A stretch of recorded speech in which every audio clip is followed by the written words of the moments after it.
minute to share this for you. Okay, so who knows what yeet means? Yeah, raise your hand if you know what yeet means. Tell me what it means. Yeah, I know. Yeet! Yeah. I think that's where it came from. Yeet is a Gen Alpha term for throw with force. They've got things like Slay, they got Bessie, they got Fam, they got No Cap, they got Sup, you know, all that kind of stuff. And they hate it when I say it. And I go cringe, and they go, oh. So fun. So when I was learning the yo-yo, I learned about yeet. And yeet is the perfect way to describe how the yo-yo is a microcosm of the universe. If you are ready to hear the yeet, the yo, let me hear you say yep, yep. Yep, yep. Let me hear you say yep, yep. Yep, yep. Let me hear you say yo, yo. Yo, yo. Good job. Okay, here we go. Let you yeet that. You need to throw with force. Don't drop it like mad. Make it spin mad clean. Throw with it. Straight heat. That's how you throw. Throw with force and let it go. You find joy in motion. Through the yo-yo spinning on the bottom of the string. Yo-yo, let's go. Eat that yo.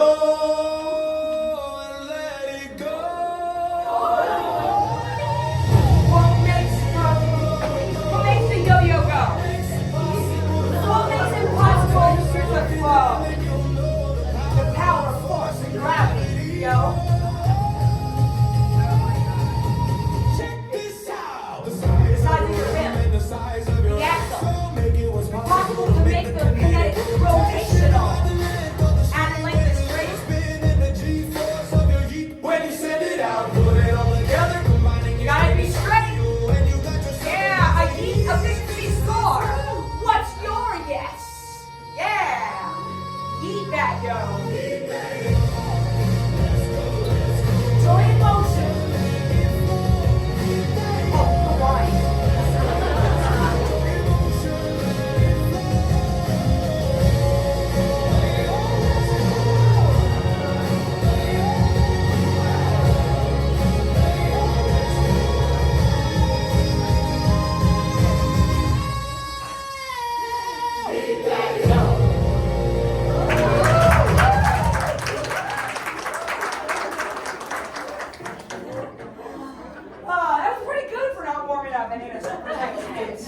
Not bad at all. Not bad at all. All right. So that's a fun little intro. So the yo-yo. It's a toy, but when the string is wrapped around the axle, we create potential energy that can be released into kinetic and rotational energy. Now, when you yeet, you don't just drop it to the ground like men, right? Sometimes you've got to yeet it with angular momentum. Angular momentum becomes a common term for them. Flip it to the end of the side of the string, give it a pinch and a tug, and there you go. It's the modern yo-yo. Now, why is it the modern yo-yo? Well, I'm going to give you just a little background because I think that'll be fun for you to know about the origin and the history of the yo-yo. And through that process, you're actually going to learn about the classic yo-yo and the modern yo-yo and the science and the technology behind it. Okay. Can you all see me okay? You see the yo-yo? Has my fabulous hair. I got it cut. She decided to bring out my curls, which means frizz for me. So I'm kind of like, oh my god, I'm so frizzy. Also, like the humidity. You know, I'm just like, okay. So I feel like we're all accustomed to frizz, and so there's like no judgment about it. So don't mind my fleeps. Okay, here we go. This circle of wonder comes to us from the Philippines. In the native language of Tagalog, yo-yo means come, come. Once upon a time, a man named Pedro Flores immigrated from the Philippines to California with a wooden circular toy and improved design. See the string looped around the axle, making the yo-yo sleep at the bottom of the string. They didn't do that before. Pedro set up shop and popularized the toy in the area.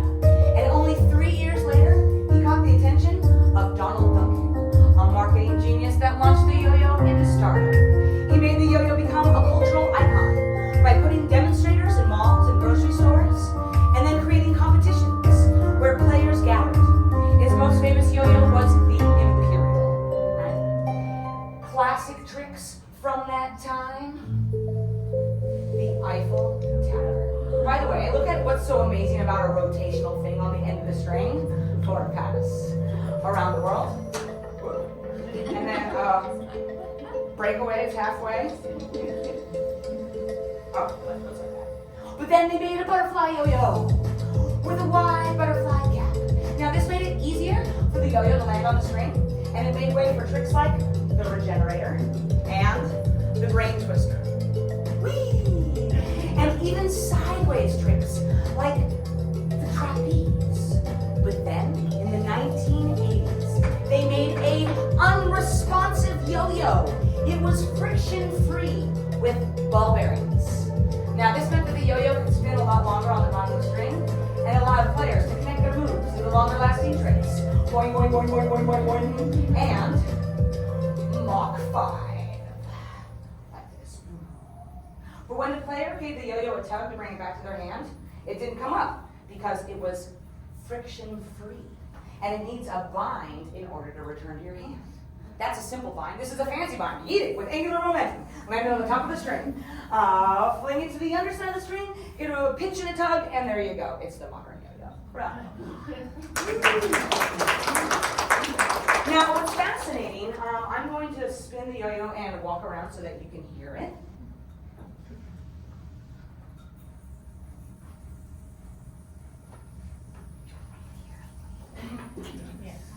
Yeah, that spinning is the ball bearings that are inside the axle. Now the axle itself is broader, and you can't quite see it, but it's got a little divot right in the middle, and of course it's very smooth. Now that creates the friction-free aspect. The string itself, lefty-loosey, righty-tighty, right? Good for us.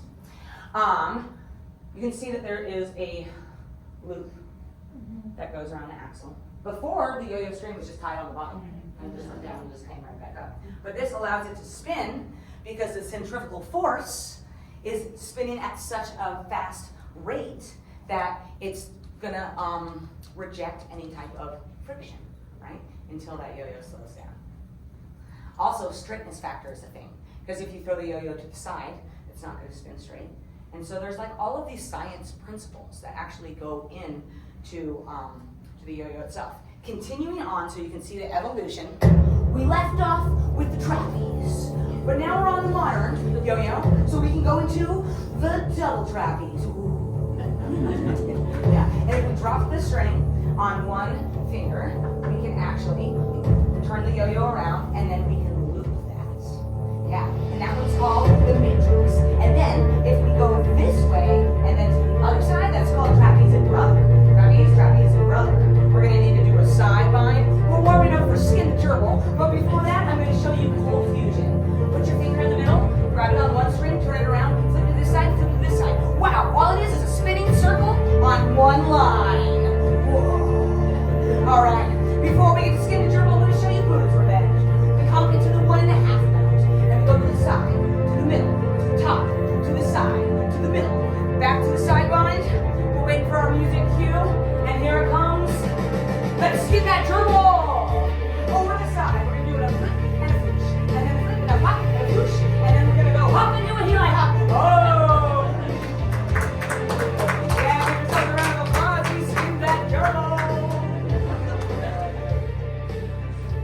I did a show for a magic show this week, and my feedback afterwards was, the kids were really freaked out about your skin the gerbil. And I was like, oh my God. So now I have to say, I don't know why they call it that, but this trick is called skin the gerbil, so that way their imagination doesn't like literally skin the gerbil. I know, my poor 6 to 8 year olds, I know this about their development, but yet I did it anyways. In that way, you were able to see how the yo-yo evolved from something that just went down and up to something that has a lot more skill involved. We talk about effort and ease, the balance of those things, because we need effort to start something. You know, like an object stays in motion until it is given some motion. Same kind of thing, right? But then after that, we just flow. Because if you keep efforting after you flow, you know, it doesn't work. And it's the same, I think, with science. We've got to try something, and then we got to test it out. Let it flow. Let it ride. See what happens. And then go back and then add more effort. And then eventually, oops, oh yeah, and the yo-yo is all about trying again. Yeah, iteration. We talk about how do we try again, because Yoda doesn't try, Yoda just does. So how do we do and do again and get better? Well, we do, we observe, we might change one thing the next time, and then we do it again. And that's called iteration. I teach the kids this, iteration. Because they're sick of trying. They're just sick of trying again. And they're sick of trying harder. But they can get the concept of just do it again and change one thing. Ain't no thing, right? And then, over time, you can start experimenting and exploring for whatever it is that your talent is. Or whatever it is that's a vehicle that allows you to tinker with elements of science and forces of the universe. Like for me, it's the yo-yo now. But before, it was sound and the ways that sound would resonate. And so the reason why I share this is because the things that we learn about in the yo-yo actually apply to any individual thing. Because it's not about the tool, it's about the process.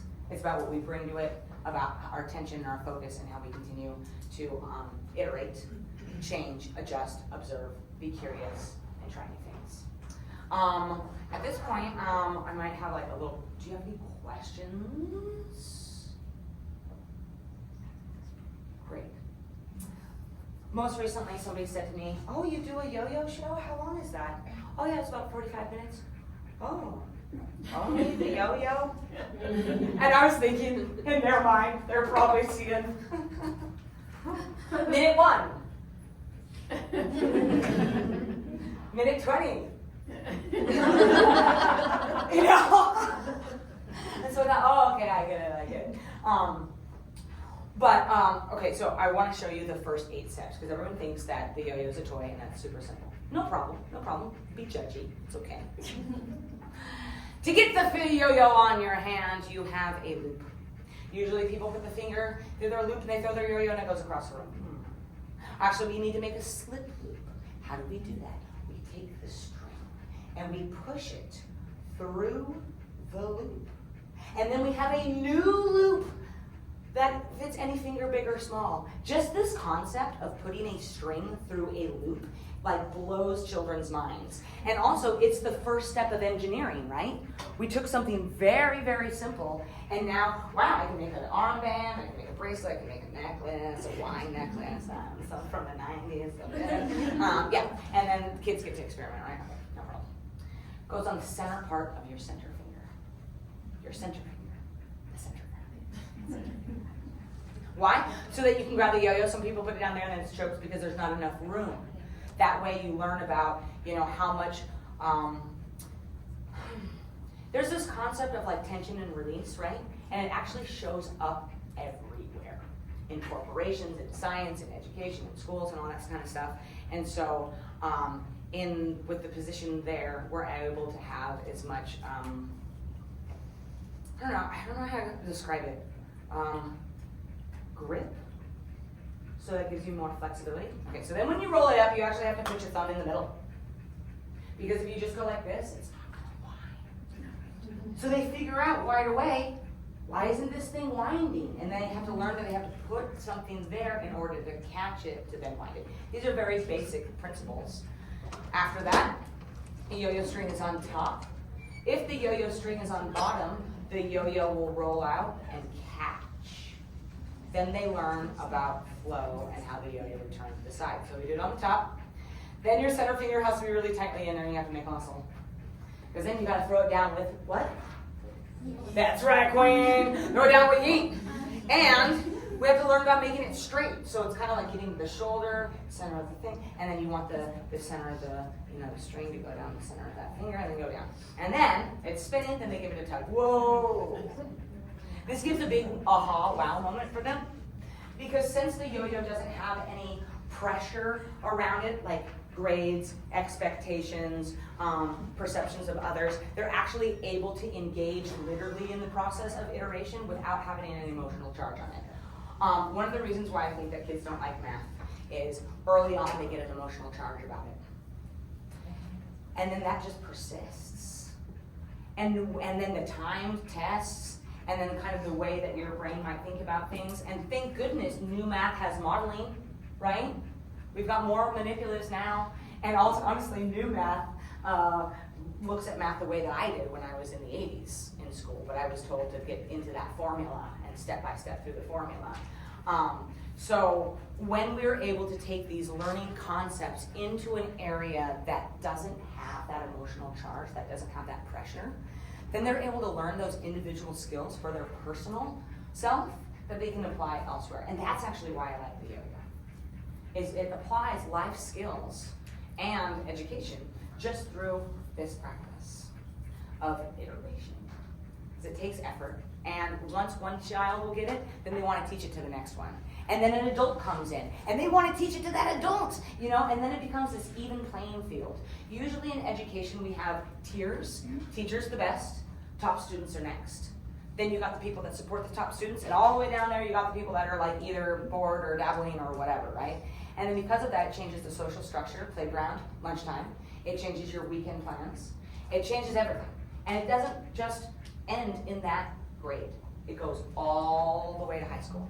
And guess what? It doesn't stop there. Get into college, same thing. Get into employment, same thing. Why? Why do we have all these structures? When we're all doing the same thing, we're all learning something that's harder right in front of us. We're all trying to be our best. We're all trying to be of service. And the yo-yo actually allows that dynamic to come out in the community. I believe that the yo-yo has 3 functions. Self-actualization, purposeful effort, and meaningful contribution. Purposeful effort, meaningful contribution, and self-actualization. Yes, the yo-yo is a toy, but it's also a tool to be able to build your own resilience, connect with others in engagement, play, and curiosity, and develop your skills. With that, I would like to end on a little, would you like to hear an original number that's new? Yes. Okay, great. Great. And none of you guys know the DNA, right? Okay, good. When I first started performing, I didn't know the DNA, and all the audiences were like, DNA, DNA. I was like, oh my God. So I had to learn the DNA. I'm not going to do the DNA bit for you, but I want to show you what the DNA trick looks like, because it's very sciencey. Plus, you have to throw the yo-yo at a 45-degree angle. Oh, I just prepped you. I did. Everybody saw it. Everybody saw me prep you. And then you didn't spin. Oh, that's going to be a real one. There we go. There's such thing as tension knots, and then there's just real knots. All right, winding it up with the thumb. So we throw it at the 45-degree angle. Since the yo-yo is spinning with centrifugal force, and it has this little finger hole down the bottom, it means that I'm going to be able to get that up on my finger. Hopefully, whoa, joy takes effort. Openness to try new things, and the development of your abilities. This trick took me way longer than I wanted it to get it, but it's worth it. So we've got the centrifugal force, and it will either catch on its own, or I'll have to manipulate it. No problem, I'll manipulate it. Wow. Worth it, right? Worth it. Yeah. So, that's happening because why, my scientists? Why does that happen, my scientists? You in the blue shirt. Why does this happen? Yeah, totally, right? And we have 2 shapes going on. What's this shape? Good, the circle. Great, wonderful, good, okay. And then what's this shape? A line, yeah, good. So we've got a circle and a line, and when a line goes around a circle, what does it do? Yeah, so that's where we're getting our DNA. So, the kids always want to know about the DNA. You got to throw it at the 45-degree angle so that you can get the centrifugal force up on your finger, and then there's the spin. Whee! Yeah, so I want to make sure that you guys saw the coded trick. How long is this presentation? I'm at 35. 11:50. Oh, good. Okay, good. I wasn't sure how much time I had. Fantastic. How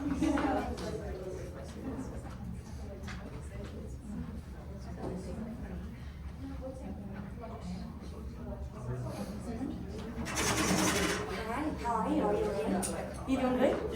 You doing good? Oh, oh, she's a good girl. I would go for it, but Oh, do you need some water? on your line. I'm so sorry.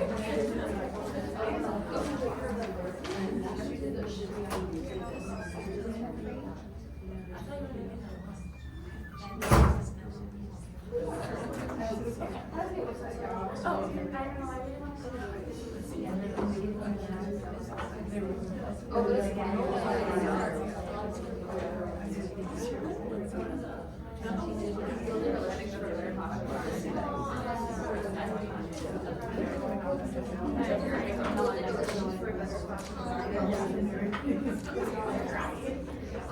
we're all students here.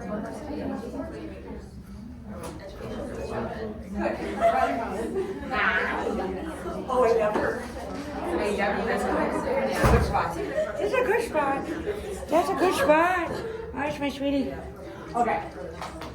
Yay. I'm glad that we have that much time because I did bring something for y'all.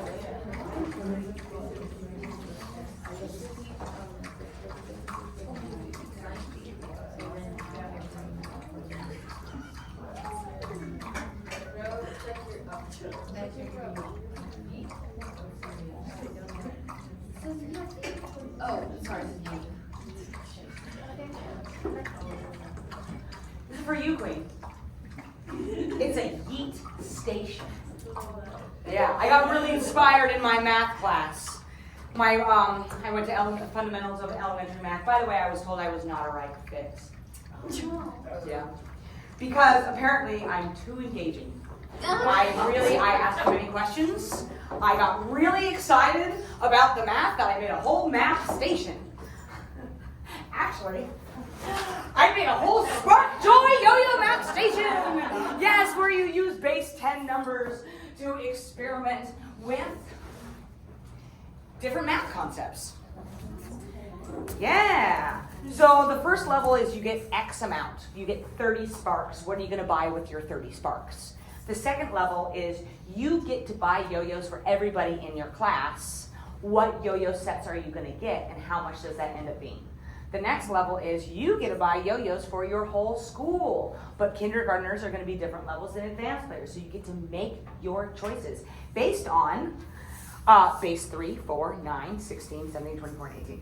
Which obviously we know some of those are, go down into their derivatives. So we're really working with base 4, 3, 5, and 7. This allows them to move from addition to skip counting to multiplication into base numbers because they are intrinsically motivated to shop for yo-yos. Yeah, it also comes with manipulatives so that they can actually, here's their worksheets. And it comes with manipulatives. Here's a base 7. Here's a base 3. So then as you count how many 3-packs do I want, I don't have to think 7, 14, 21. I get to think of 3 groups of 7. And that's how we want them to think, right? And then if you want to count them, you can count how many happy faces there are on that. So that's one way of going about that. You can also do it this way. You can also use fake money if you want to do it that way. And what's exciting is that's just the math part. The science part. Okay, so I'm a little bit geeky. I can't help it. I really wanted to know, what is the math behind the yo-yo? Like, there's got to be some kind of math behind the yo-yo, and what is it? Okay, well, first we have to measure our g-force, and then we need to look at the xy factor to see how straight we are. That's going to combine into the friction of the string, and if we combine that all together, where is my... I will let you have one of these. This has the math calculation on the back, and it asks what's your yeet efficiency score. So this is an accelerometer. It's got X, Y, and Z.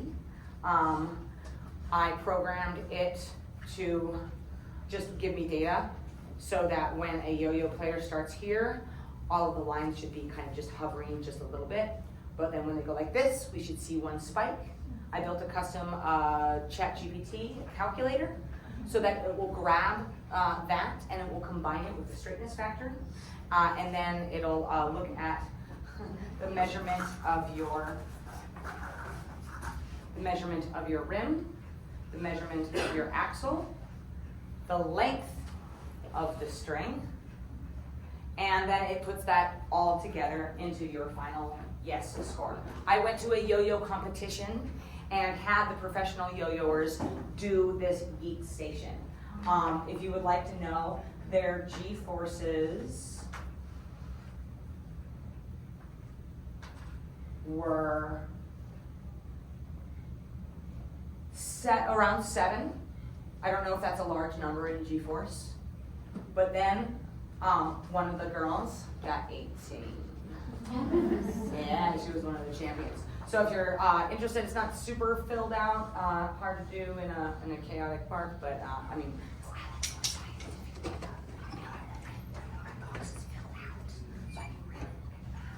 but that's what we resulted in.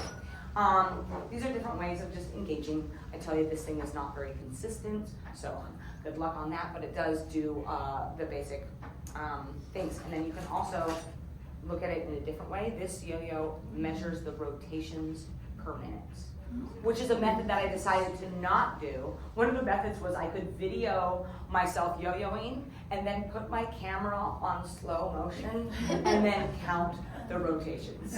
I was like, yeah, no thank you, I'm not gonna take that path, let's take a different path. So this is another path. And then, there's this other yo-yo. It's in a box. And I think, yeah.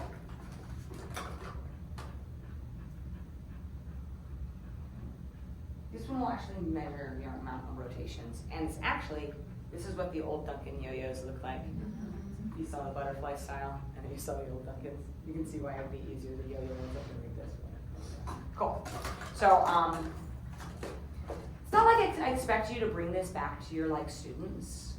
And it's not like there's a concrete thing where you can be like, yeah, now I know how to yo-yo, and I'm gonna bring the yo-yo to the kids. Yeah, don't do that. You're gonna set yourself up for a nightmare. You can invite me though, however, to your school and give a presentation.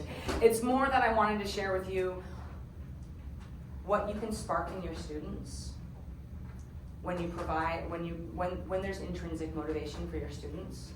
And I was really disappointed because my math teacher did not care. Did not care about this, did not care about this. In my final presentation on the day of the final, she cut me off in the presentation. I have it on video.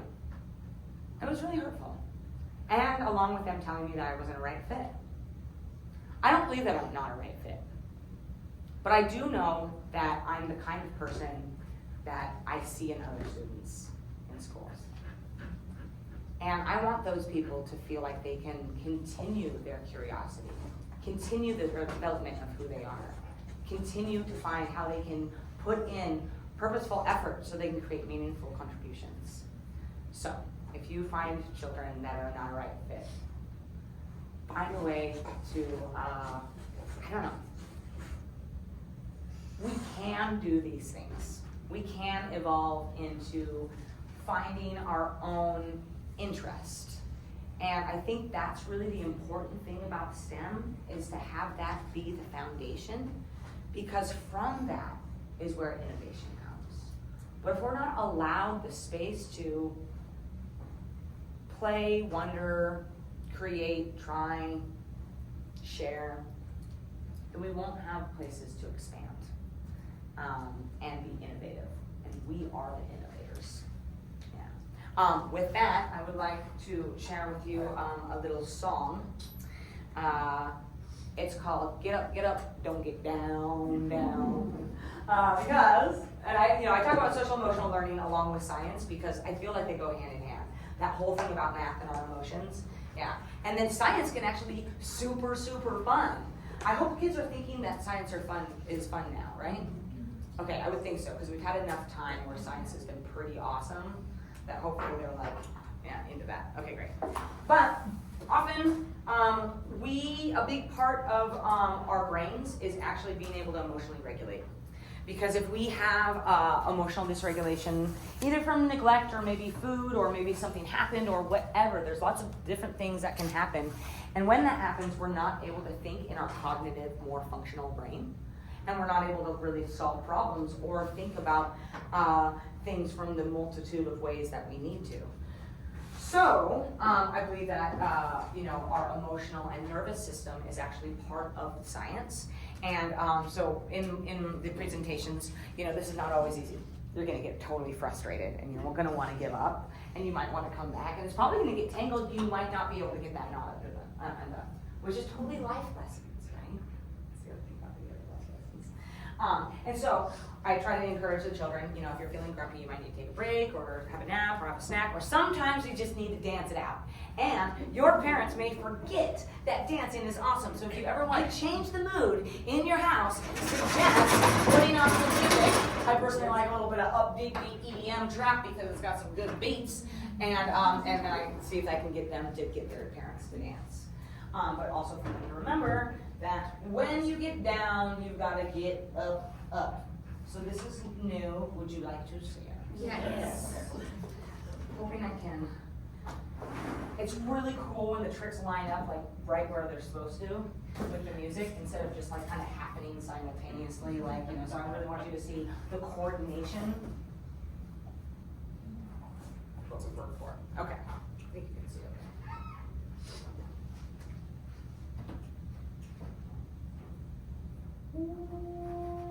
Get up, don't get down now. Woo! Shake out the way.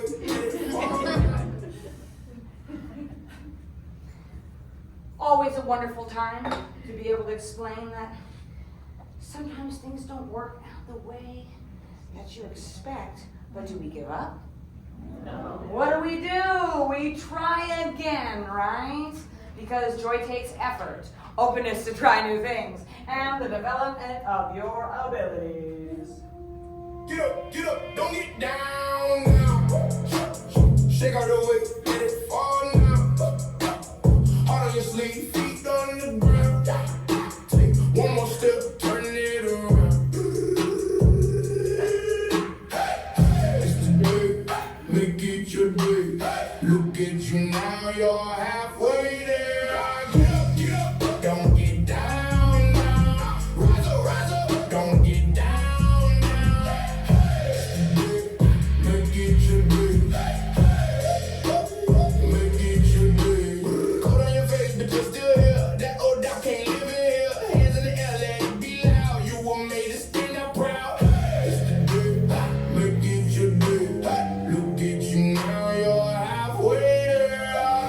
Get up, don't get down now. Rise up, don't get down now. It's the day, make it your day.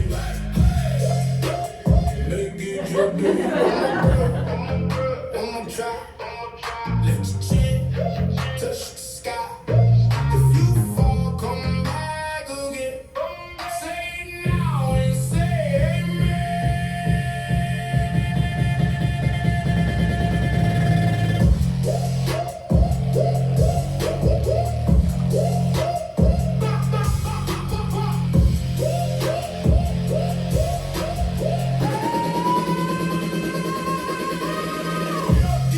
Don't get down now. Rise up, don't get down now. It's the day, make it your day. Make it your day.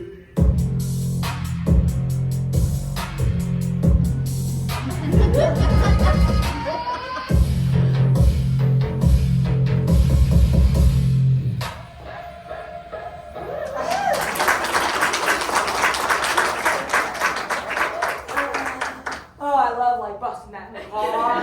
Like my Jeep's like, Yeah, so, and in Texas, that's kind of cool.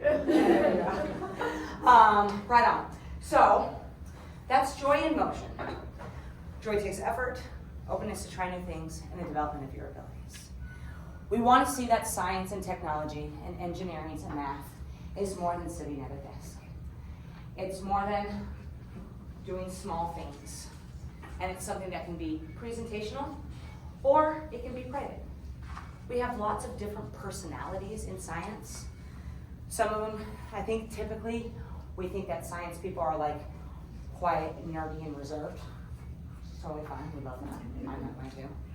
But we can also have science that is presentational and experiential. What's interesting about kids, and honestly about humans, is we remember things when they have some type of theatrics to it. Abraham Lincoln was not going to win the election.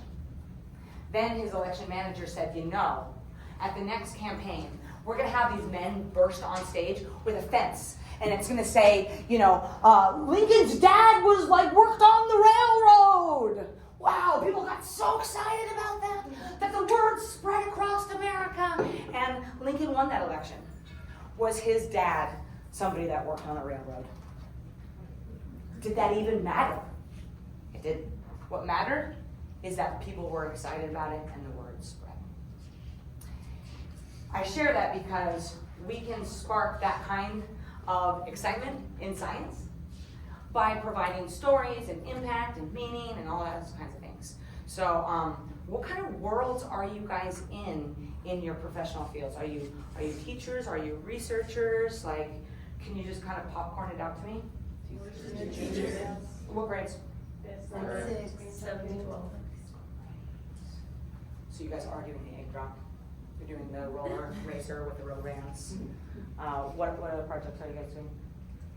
Are you doing the?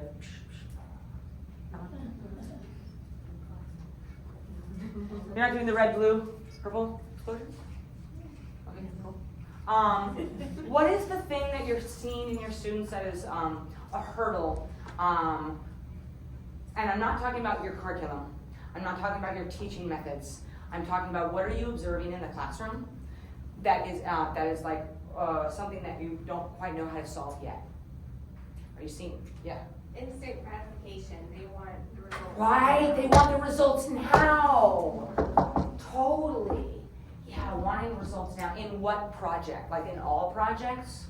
Or just? Okay, yeah, totally. I feel you because it's kind of the same thing in the yo-yo. They want to throw it down, they want that thing to come back, immediately, right?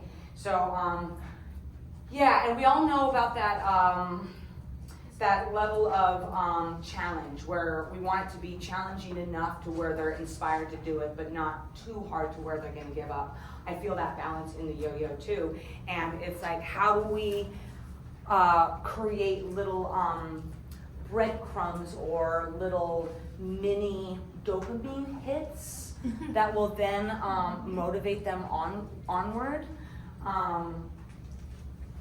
Here, it's like when they first get it up the first time, that's a big win for them.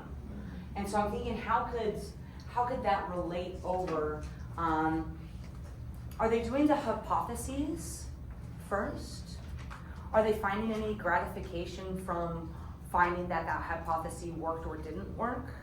Like, is there a sooner course of action on that one? I can say that it works for some kids and then it doesn't work for others. And then how them pair together so that. Right. What do you think motivates children in this particular area? Is it the teacher praise? Is it the grade? Is it the candy? Is it the peer camaraderie? Is it the actual satisfaction of doing the science task? I know, that's why I was like, it's supposed to be that. So it makes me just wonder, like, if they're not, like, what kinds of things would make them feel that way? Is it like a camaraderie bond thing? Like, do some of the kids need to compete against each other? Or do other ones need to collaborate with each other? Like, what is the kids' needs that are, would make them feel more, do they have a social need? Do they have a food need? Do they have a praise need? Do they have an earned privacy need? You know, like if I do this well, can I be left alone for 5 minutes? You know, I know kids like that, you know. But I wonder if there's a way to somehow build in smaller dopamine hits that come sooner. Because you're right, it's that instant gratification because we want to continue their learning, right? Thank you for that. I'm going to think about that, and then maybe we can chat later if I come up with anything more. I just wanted to start by saying, I think you're so cool and amazing. Ah! I love everything about this.